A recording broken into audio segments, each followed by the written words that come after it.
1월 28일 기쁨과 감사의 정오 묵상 시간입니다. 오늘 하나님께서 우리에게 허락하시는 말씀은 고린도후서 5장 17절 말씀입니다. 그런즉 누구든지 그리스도 안에 있으면 새로운 피조물이라 이전 것은 지나갔으니 보라 새 것이 되었도다. 아멘.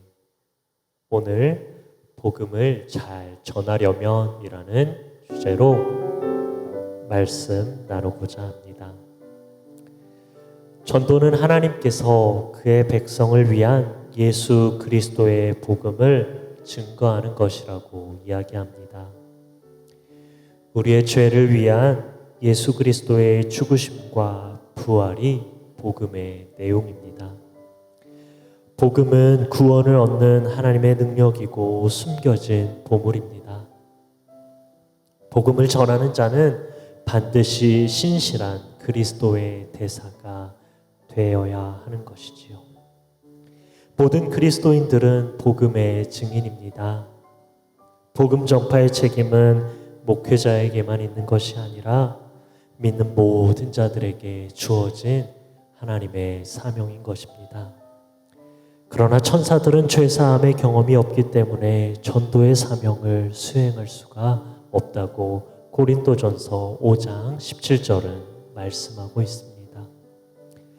복음의 내용을 첫 번째로 잘 이해하기 위해서는 성경을 읽고 공부해야 할 필요가 있습니다. 성경 암송은 전도에 많은 도움이 되기도 합니다. 효과적인 전도를 위해 구원의 확신을 가지는 것은 더할 나위 없이 중요한 것입니다. 한국 교회는 어느덧 많아진 교인의 숫자를 자랑하고 있습니다. 그러나 구원의 확신을 가지고 복음을 전하는 자들이 실제로 얼마나 많은지는 우리는 확신할 수 없습니다. 어떤 사람들은 교회 생활을 종교적인 삶의 한 부분으로 이해하고는 합니다. 스스로가 구원에 대한 확신도 없이 복음을 증거하려는 사람도 있습니다. 성경은 분명하게 구원의 확신을 가져야 함을 강조하고 있습니다.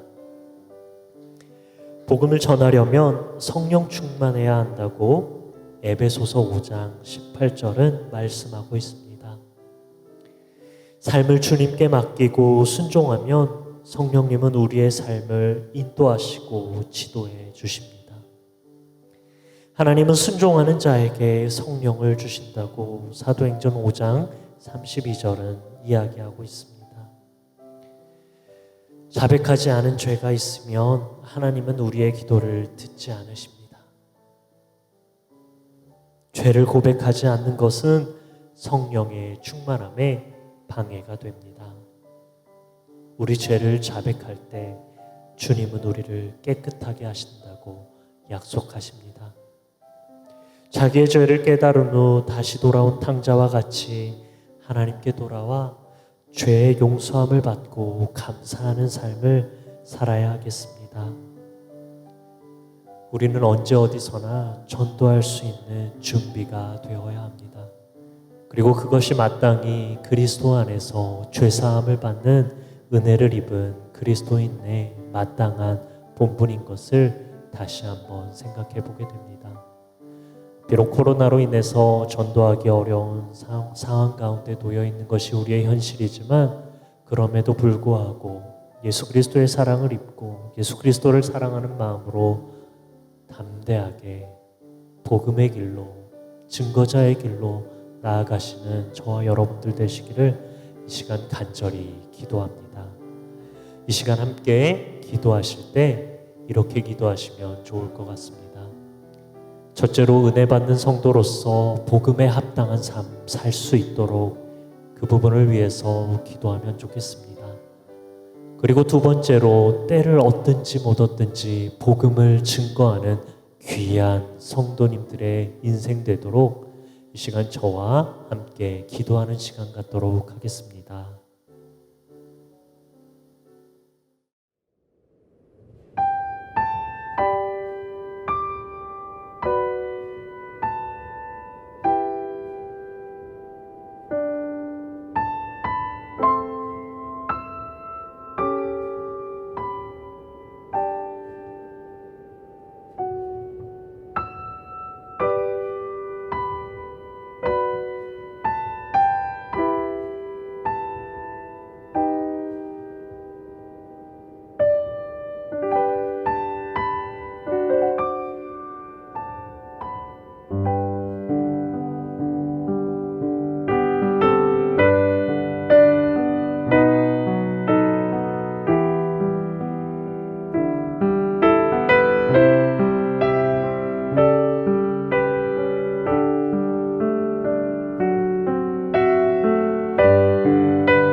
주